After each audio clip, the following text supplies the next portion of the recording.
моментално сме си, како сме си били и на времето. Тортури, прогонства, не ни дава да се изяснуваме како македонци, притисици, от работа не можеш да намериш работа. Ако намериш работа, малка плата.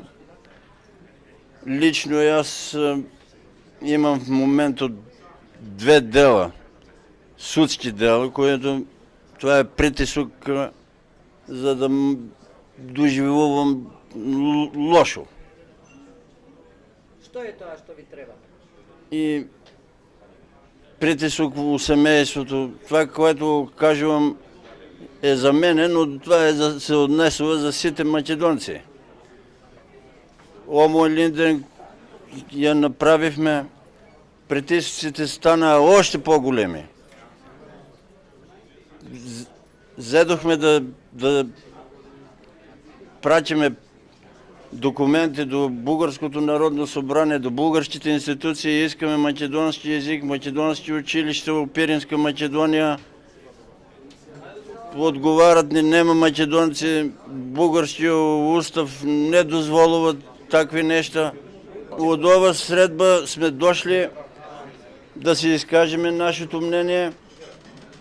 Очекуваме да ни защитите, да ни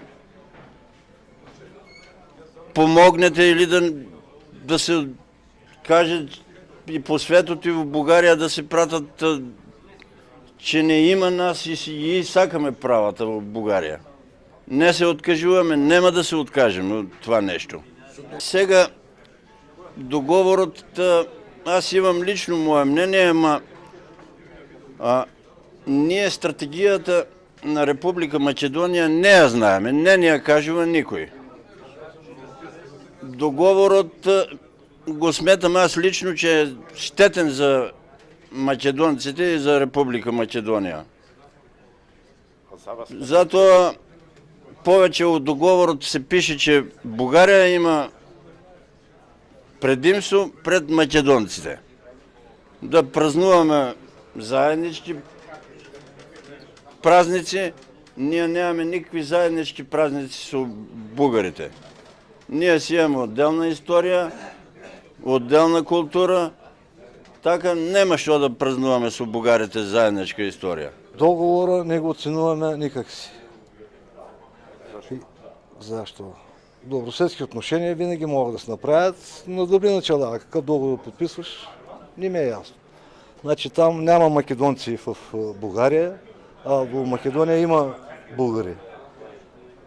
Не сме съгласни с тия договори, смяна на име и така нататък. Това е накратко. Шо? Барате в Македония. Бараме Македония да наподдържува и да знае, че в Пирински дел на Македония има македонци да не се откажуват от нас.